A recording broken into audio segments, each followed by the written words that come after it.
Hello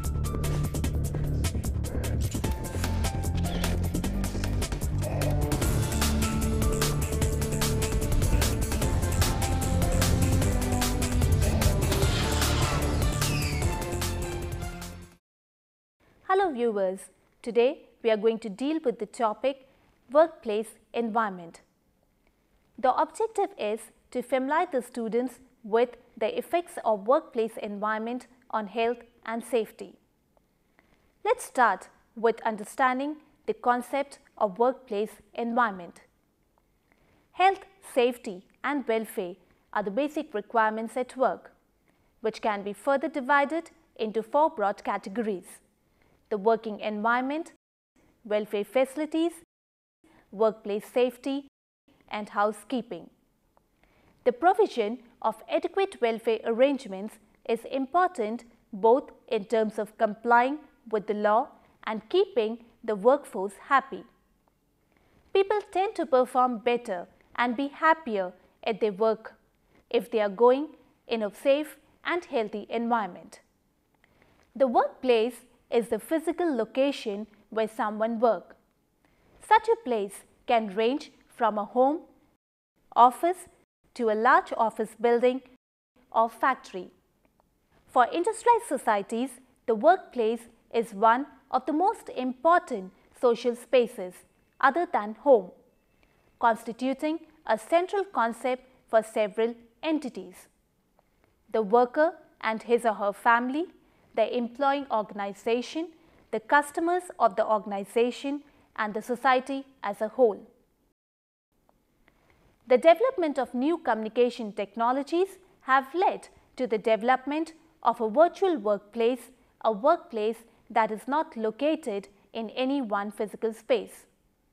Every workplace has hazards. In order to manage workplace health, safety and help prevent accidents and sickness absence, it is important to identify, monitor and reduce the risk associated with workplace hazards. We do see extensive research concerning the effect of an unfavorable workplace environment on employee productivity has been undertaken worldwide. The majority of the research found that there were several elements known to contribute both positively and negatively to productivity. Some researchers discovered that these elements affected welfare of the workers, causing such conditions as eye strain, fatigue, headache, back pain and nausea. It is important to solve these problems and improve productivity. Next we are going to deal is the important factors leading to a healthy workplace environment. The three important factors leading to a healthy workplace environment are healthy lifestyle practices, good workplace culture and environment, and the physical environment and safety. In this lesson, we shall be dealing with the physical environment and safety. The first factor is health and lifestyle practices. This element assesses how well an organization helps employees to develop and maintain healthy lifestyle practices, drop unhealthy habits, and make an optimal use of healthcare system. The next factor is workplace culture and a supportive environment. A supportive workplace culture is the bedrock of a healthy workplace. It supports and enables the other two elements. Culture is created, reinforced and sustained by ongoing patterns of relationship and communications that are known to have an important influence on mental and physical health. We will find an organization values reflected in its culture.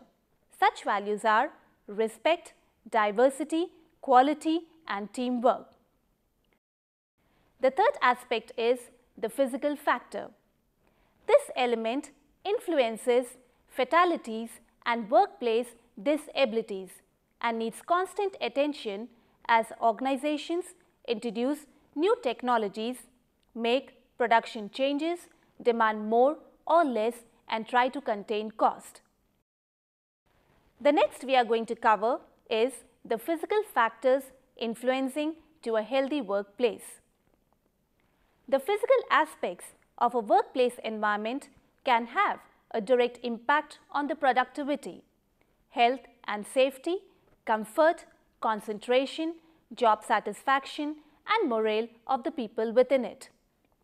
Important factors in the work environment that should be considered include building design and age, workplace layout, workstation setup, heat and cold, noise, illumination, vibration, air quality or atmospheric pollution, etc.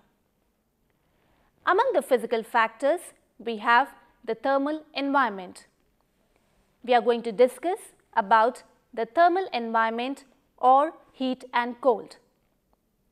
The thermal environment we live and work in has been a subject of interest to people for centuries. Thermal comfort is very difficult to define. This is because you need to take in account a range of environmental and personal factors when deciding on the temperatures and the ventilation that will make your employees feel comfortable. The best that we can realistically hope is to achieve a thermal environment which satisfies the majority of people in the workplace, or if we put it simply, reasonable comfort. This includes the following. The first one is air temperature. This is the temperature of the air surrounding the body. It is usually given in degrees Celsius. The second is radiant temperature. Thermal radiation is the heat that radiates from a warm object. Radiant heat may be present if there are heat sources in an environment. Radiant temperature has a greater influence than air temperature on how we lose or gain heat to the environment. The third is air velocity. This describes the speed of air moving across the employee and may help cool them if the air is cooler than the environment. Humidity. If the water is heated and it evaporates to the surrounding environment, the resulting amount of the water in the air will provide humidity. Relative humidity is the ratio between the actual amount of water vapor in the air and the maximum amount of water vapor that the air can hold at that air temperature. High humidity environments have a lot of vapor in the air, which prevents the evaporation of sweat from the skin. In hot environments, humidity is important because less sweat evaporates when humidity is high, that is 80% plus. Next, we are coming to discuss about the personal factors. In personal factors, we have clothing insulation. Thermal comfort is very much dependent on the insulating effect of clothing on the wearer. Wearing too much clothing or PPE may be a primary cause of heat stress even if the environment is not considered warm or hot. If clothing does not provide enough insulation, the wearer may be at risk from cold injuries such as frostbite or hypothermia in cold condition. The next factor associated with physical is work rate or metabolic heat. The more physical work we do, the more heat we produce. The more heat we produce, the more heat needs to be lost. So, we do not need to overheat. The impact of metabolic rate on thermal comfort is critical. A person's physical characteristic should always be borne in mind when considering their thermal comfort, as factors such as their size, weight, age, fitness level, and sex can all have an impact on how they feel, even if the other factors such as air temperature, humidity, and air velocity are all constant. High temperature levels. High temperature levels lead to lethargy and tiredness, as a result of increased body temperature, leading to possible efficiency decreases. Whereas low temperature levels decrease in efficiency due to cooler body heat and shivering. High humidity in itself may not be a direct problem, but it does increase our susceptibility to high temperature levels as evaporation of body sweat is impeded. Low humidity levels also have a debilitating effect on our ability to breathe and swallow without discomfort, as our mouths and noses can become dry due to the increased level of evaporation in the surrounding environment. The next physical factor is noise and illumination. Noise. Noise is an element of the work environment which has an important role in affecting employee productivity. Too much of noise, such as sound from equipment, tools and people's conversation, may prevent workers concentrating on their jobs, consequently decreasing their productivity. However, people cannot achieve good performance in a silent environment because at some level sound may generate a healthy background and can also assist employees accomplish their work. In general, noise can influence employees while doing their work, and the impact can be both positive and negative. If there is a soft background sound which is coming from instrumental music and there is an employee who has to tackle claims from some impatient customers, the background sound in turn will assist him or her to become more relaxed in solving the customer's problem. In contrast, if the sound background is quite hard, which may develop from the telephone ringing and loud conversation among people in the same room, this situation can hamper both the employee and the customers. There are several methods for controlling the noise in the office: proper contraction, sound absorbing materials, sound absorbing devices and masking. The next factor is illumination or lighting. Working in dim or overbright work environments can result in eye strain, headache, irritability and inevitably reduced productivity. Light sources including the sun can create unwanted reflections, glare and shadows in the workplace that can cause discomfort and distraction and can interfere with the performance of visual tasks.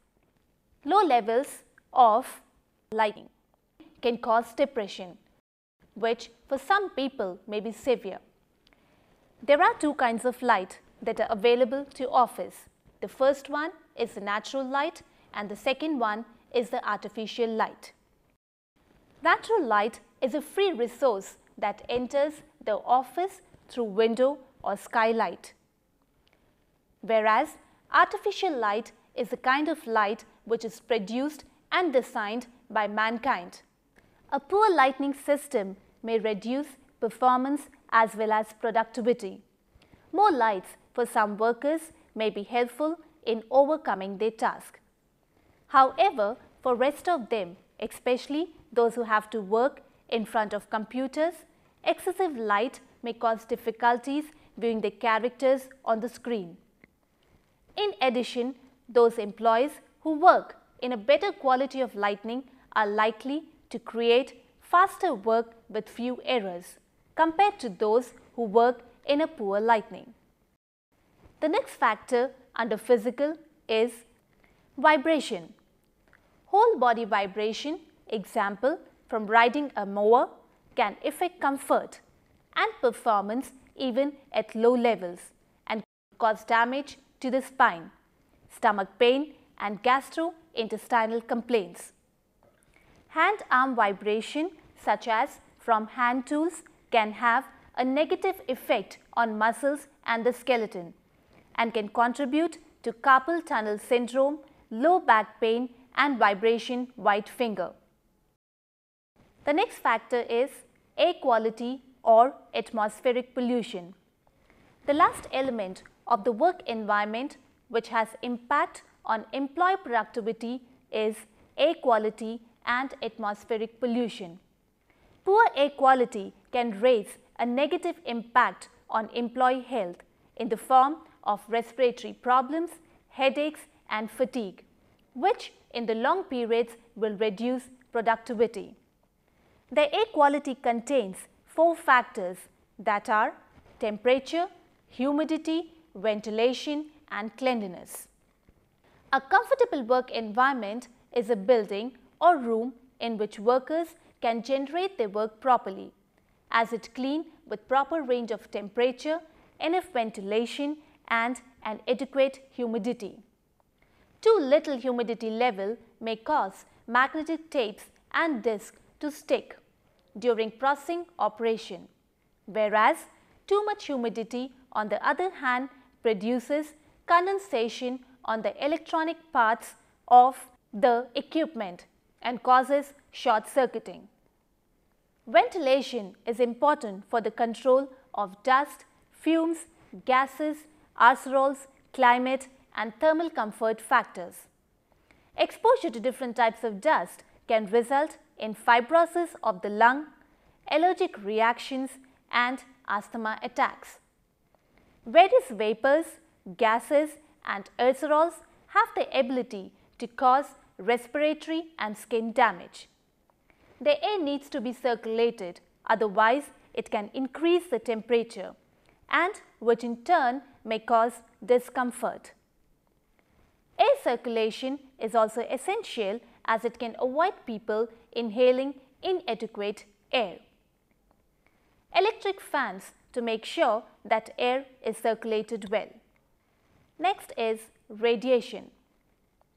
Exposure to ultraviolet radiation from the sun can induce potentially lethal skin cancers. Exposure to direct sun, particularly between the hours of 11 and 2, can result in sunburn, headaches and fatigue. Different people have varying degree of sensitivity to the sun. Example, fair freckled skin often burns more quickly than olive skin.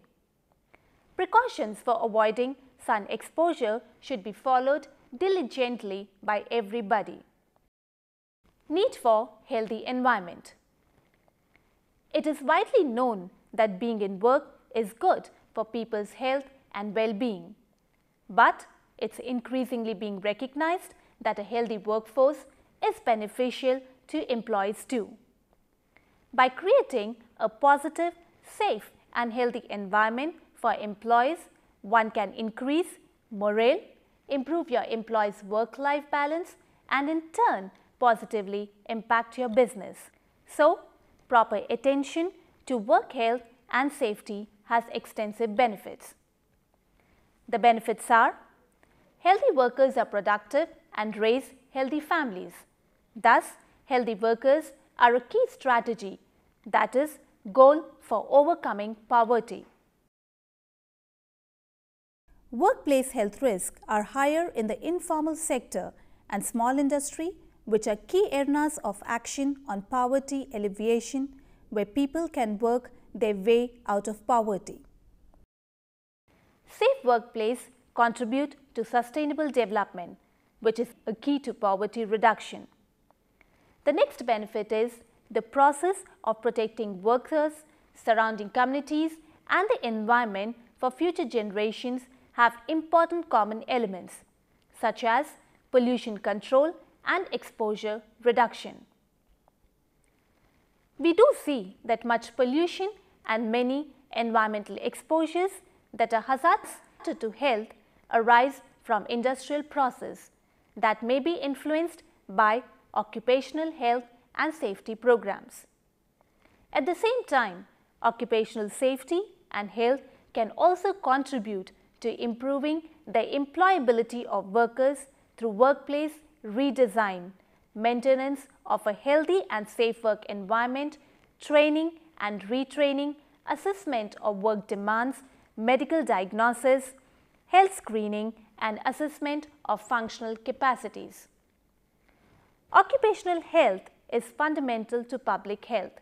for it is increasingly clear that major diseases, example AIDS, heart disease, need workplace programs as a part of disease control strategy. Now we have a question. How can a healthy workforce help prevent absence? The answer to this is, the obvious benefit of having a healthy workforce is that healthy employees are absent less often. Healthy workers are more motivated to stay in work.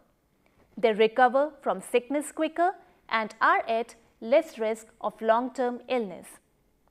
In addition to it, organizations stand to make substantial cost savings by promoting health in the workplace and reducing sickness absence. How can a healthy workforce improve business performance? By simply promoting good health among workers and creating a positive environment for work. We could reduce employee turnover and recruitment cost. There are a number of other significant benefits of a healthy workforce. By encouraging and promoting a healthy workforce, we can improve productivity, business performance, staff morale, and employee engagement. One can also be able to reduce accident and work-related ill health, sick pay cost, insurance cost, pressure on employees covering for those who are absent. At the same time, a healthy workforce can demonstrate corporate responsibility. Our customers not only expect us to have high standards of health, safety and well-being, but also be socially responsible, and the business can have a more positive public image. So let's conclude this topic, the workplace environment, by saying employees are very important assets that the organization has. A good organization is the one that can nurture its employees. One technique is to nurture the employee by paying attention to the office environment. Many employees spend most of the time on generating activities in the organization. Thus, the organization environment plays a very important role. If the organization would like to maintain better productivity, there are 4 factors of the office environment under which it has an impact on employee productivity. These are lighting, noise, color and air quality. All of these factors cannot be treated separately as they connect with each other. For instance, even though the lighting system of the office is desirable as it meets employee needs, the noise in the office still has to maintain to ensure that employees can work in a favorable working environment. An adequate lighting system, noise, color as well as air quality can impact employees both physically and psychologically, and some health problems that may occur are headaches. As a result of poor lighting system and undesirable noise, respiratory problems as a consequences of poor air quality, fatigue as a result of inappropriate of selecting color, and so forth. In the long term, these problems will impact the financial well-being of the organization.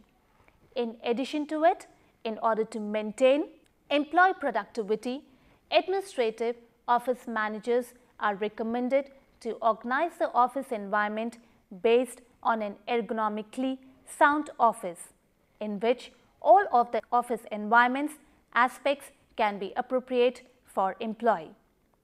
Once again, we would like to conclude by saying that a healthy workplace is very important for an employee in the organization. The other aspects such as noise and vibration, illumination, atmospheric pollution, heat and cold will be discussed in the future lessons. Thank you viewers and have a nice day.